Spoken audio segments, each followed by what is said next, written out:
யாழ்ப்பாணத்தை சேர்ந்த சட்டத்தரணிகள் குருபரன், திருக்குமரன், தவபாலன், சயந்தன், செலஸ்டியன் ஆகியோர் அடங்கிய குழு 2 வாரங்களுக்கு முன்பாக 13 பிப்ரவரி 2024 அன்று ஜனாதிபதியை சந்தித்தனர்.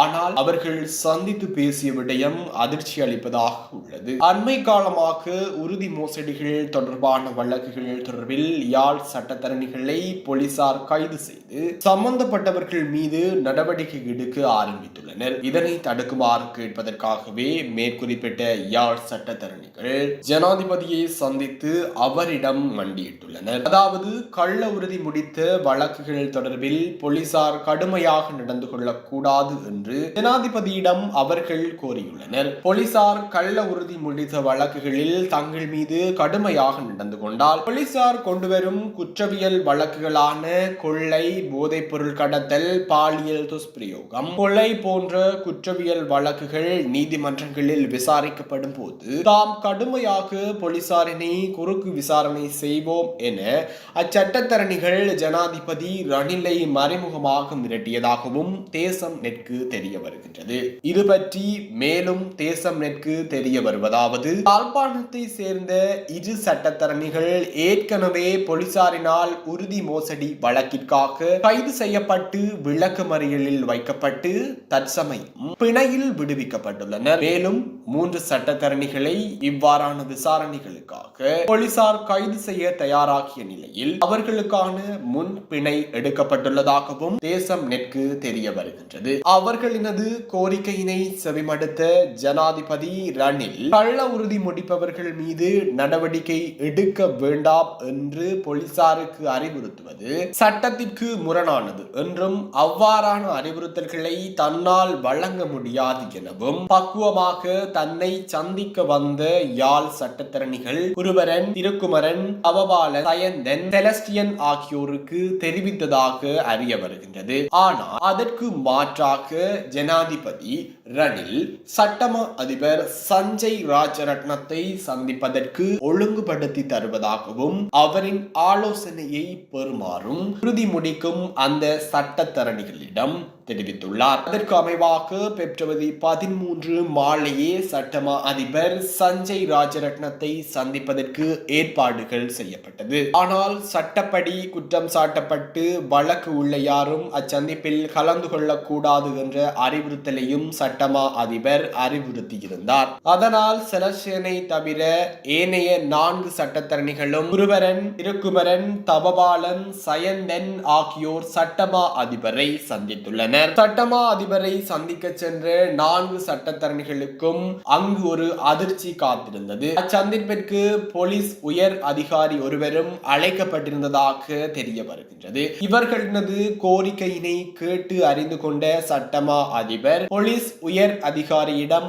இது தொடர்பான விளக்கத்தை கோரிய போது போலீஸ் அதிகாரியினால் பின்வரும் விடயங்கள் கூறப்பட்டதாக தெரிய வருகின்றது. சட்டத்தரணி கௌதமன் ஒரே நாளில் ஒரே காணிக்கு 3 உறுதிகள் எழுதியுள்ளார். இதற்கு நாங்கள் எவ்வாறு சட்ட நடவடிக்கை எடுக்காமல் இருப்பது என்று அப்போலீஸ் உயர் அதிகாரி கேள்வி எழுப்பியுள்ளார். அதே போன்று பல சட்டத்தரணிகளால் பதிவு செய்யப்பட்ட மோசடி உறுதிகள் தொடர்பான விவரங்களையும் போலீஸ் அதிகாரி சுட்டிக்காட்டியுள்ளார். இதனை கேட்டுக்கொண்ட சட்டமா அதிபர் போலீசாரின் நடவடிக்கைகளை தன்னால் தடுக்க முடியாது என்ற கருத்தை கூறியதுடன் அவ்வாறு சட்டத்தரணிகளை கைது செய்வதாயின் அதற்கு முன் தன்னையும் கலந்தாலோசிக்கும் வண்ணம் போலீஸ் அதிகாரியிடம் கேட்டுக்கொண்டதாக அறிய வருகின்றது. கள்ள உறுதி முடிப்பதில் எங்கட சட்டம்பிகளை ஒருத்தரும் மிஞ்சேலாது என்கிறார் பெயர் குறிப்பிட விரும்பாத சட்டத்தரணி கௌதமனின் ஊரவரான ஒருவர். அவர் மேலும் குறிப்பிடுகையில், இன்றைக்கு இந்த இளம் தலைமுறை சட்டத்தரணிகளுக்கு இந்த கள்ள உறுதி எழுதுவதை சொல்லிக் கொடுத்ததே இவர்களின் அப்பன்களான சட்டத்தரணிகள் தான். இன்றைக்கு அரசியல் செய்கிறவையும் இவர்களின் பரம்பரையும் கள்ள உறுதியில் சொத்து சம்பாதித்தவர்கள்தான் என்றும் அவர் குற்றம் சாட்டினார். வடக்கு கிழக்கில் காணிகளை கணனிப்படுத்துவதை தமிழ் தேசிய கூட்டமைப்பு முரண்டு பிடித்து தடுத்ததற்கு முக்கிய காரணம் தமிழ் அரசியல் கட்சிகளின் தலைவர்களிடம் எவ்வளவு சொத்துக்கள் காணிகள் இருக்கின்றது என்ற உண்மை ஒரு பட்டனை அழுத்தியதும் தெரிய வந்துவிடும். அதனாலேயே அவர்கள் இதனை தடுத்தனர் என்கிறார் சமத்துவ கட்சியின் தலைவரும் முன்னாள் பாராளுமன்ற உறுப்பினரான முனா சந்திரகுமார். அன்று காணிகளை கணனிப்படுத்தியிருந்தால் தற்போது நிலமற்ற பல்லாயிரக்கணக்கானோருக்கு காணி கிடைத்திருக்கும். காணியும் முகவரியும் உள்ளவர்களுக்கு வீட்டு திட்டம் வழங்கப்பட்டிருக்கும். பல்லாயிரக்கணக்கான நிலமற்ற தமிழ் குடும்பங்கள் மிகுந்த பயன் பெற்றிருக்கும் என முனா சந்திரகுமார் தேசம் நெட்க்கு வழங்கிய நேர்காணலில் தெரிவித்திருந்தார். தமிழரசு கட்சியின் சட்டத்தரணியான இரா சம்பந்தன் குடும்பத்துக்கும் கணக்கற்ற சொத்துக்கள் இருந்தது. திருகோணமலை லிங்கநகர் குடியிருப்பும் இரா சம்பந்தனின் சொத்துக்களுக்குள் அடங்கும். 1987 அக்காணிகளில் பலாத்காரமாக குடியிருந்த சிங்களவர்களை துரத்திவிட்டு அங்கு தமிழர்களை குடியேற்றியவர்களில் முனா சந்திரகுமாரும் ஒருவர்.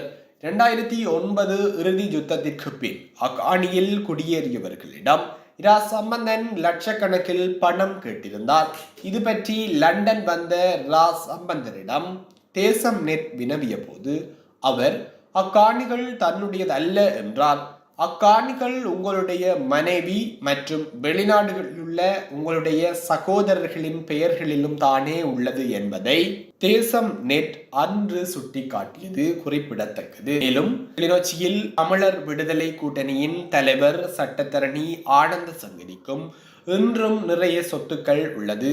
அதைவிடவும் அதிகமாக கிளிநொச்சி மண்ணே தெரியாத தமிழ் தேசிய மக்கள் முன்னணி தலைவர் கஜேந்திரகுமார் பொன்னம்பலத்துக்கும் அப்பன் பாட்டன் வளைத்து போட்ட சொத்துக்கள் ஏராளம் உள்ளது. இப்படி பெரும்பாலான சட்டத்தரணிகளுக்கு சொத்துக்களுக்கு எவ்வித குறையும் இருப்பதில்லை. அவர்களுடைய பரம்பரைக்கும் சொத்துக்களுக்கும் நிலத்துக்கும் குறைவில்லை.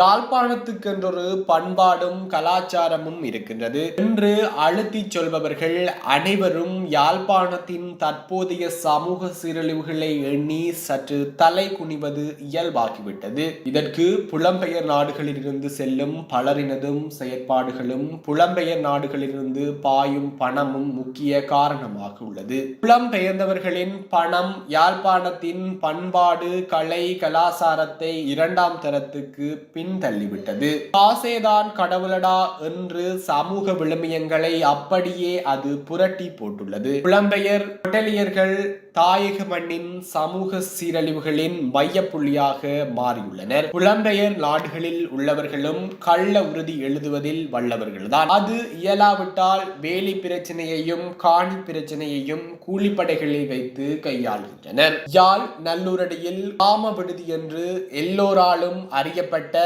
லக்ஸ் ஹோட்டல் உரிமையாளர் குடும்பி ஜெயா என்று அறியப்பட்ட ஜேந்திரனும் ஒரு சட்டத்தரணியின் வாரிசுதான். பாரிஸ் லாகூர்னேயில் உள்ள சிவன் கோயிலின் முதலாளி இவர். இந்த ஹோட்டலை விஸ்தரிப்பதற்கான காணியை அவர் சட்டபூர்வமாக களவாடியே ஹோட்டலை விஸ்தரித்துள்ளார். இலங்கையின் நன்கு அறியப்பட்ட இடதுசாரி அரசியல்வாதியும் இராஜதந்திரியுமான மங்கள முனசிங்கேயின் மனைவி ஞான முனசிங்கேய்க்கு சேர வேண்டிய காணியை குடும்பி ஜெயா ஆட்டையை போட்டார். மங்கள முனசிங்கே நவ சம சமாய கட்சியில் பாராளுமன்றம் சென்றவர். 1993 அதிகார பரவலாக்கம் தொடர்பில் உருவாக்கப்பட்ட மங்கள முனசிங்கே ஆணைக்குழுவுக்கு தலைமையேற்றவர். பின்னாட்களில் இந்தியா மற்றும் பிரித்தானியாவின் இலங்கைக்கான உயர்ஸ்தானிகராக கடமையாற்றியவர். இவருடைய மனைவி ஞானா யாழ்ப்பாணம் நல்லூரடியை சேர்ந்தவர்.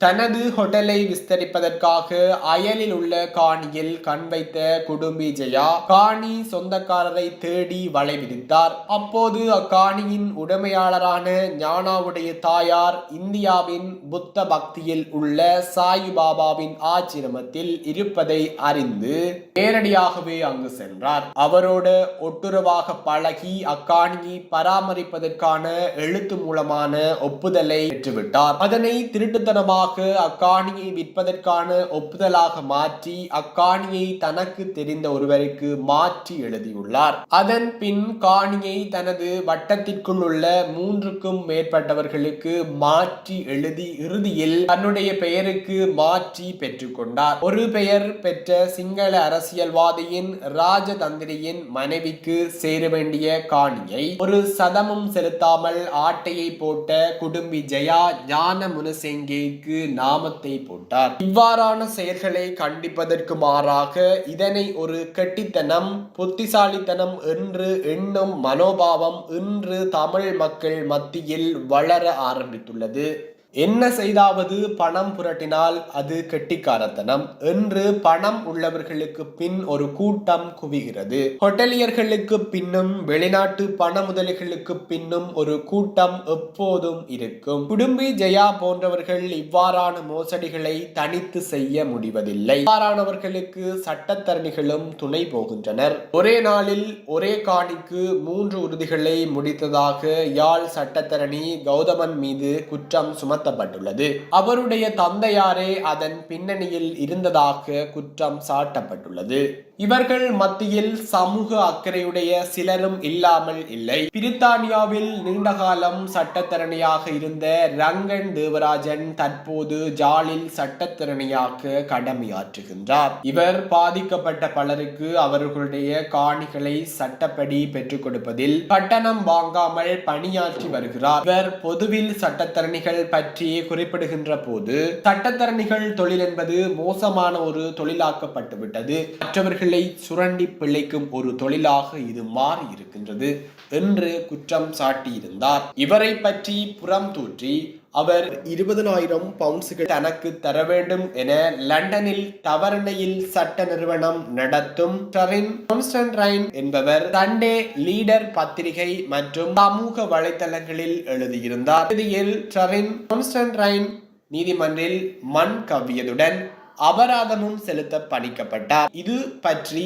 சட்டத்தரணி ரங்கன் தேவராஜன் வருமாறு குறிப்பிடுகின்றார். நான் 20,000 பவுண்ட்ஸ் தர வேண்டும் என்று கான்ஸ்டன்டைன் திரும்ப கதையளந்து திரிய காரணம் கான்ஸ்டன்டைன் வழக்கு போட்டு வாங்கி கட்டியதால் தான். இந்த வழக்கை விட கான்ஸ்டன்டைன் நெருங்கிய உறவினரான ஜோகரத்தினம் என்ற பெயருடைய இன்னொரு பிரகிருதிக்கு எதிராக நீதிமன்றத்தில் நான் போட்ட வழக்கொன்றிலும் அன்னார் மூக்கை நுழைத்து ஒரு 2,000 பவுண்ட்ஸ் வரை இழந்ததும், எண்ணெய் வைத்து பணம் பண்ண வெளிக்கிட்டு பல்லுடைப்பட்டதும் கான்ஸ்டன்டைனின் ஆத்திரத்திற்கான இதர காரணங்கள் என்றார். கொஞ்சம் சொத்துக்களை வளைத்து போட்டு பணமும் சட்டப்படி 4 வசனத்தில் கடிதமும் எழுத தெரிந்ததும் மற்றவர்களின் உழைப்பையும் சொத்துக்களையும் பறிப்பதற்கென்றே ஒரு சட்டம்பிகள் கூட்டம் உள்ளது. சும்மா இருந்து பணம் பண்ணும் வித்தையை கோயில் ஆசாமிகள், சட்டத்தரணிகள், கணக்காளர்கள், ஹோட்டலியர்கள் நன்கு அறிந்து வைத்துள்ளார்கள். இவர்கள் பற்றி மக்கள் மிக விழிப்பாக இருக்க வேண்டும்.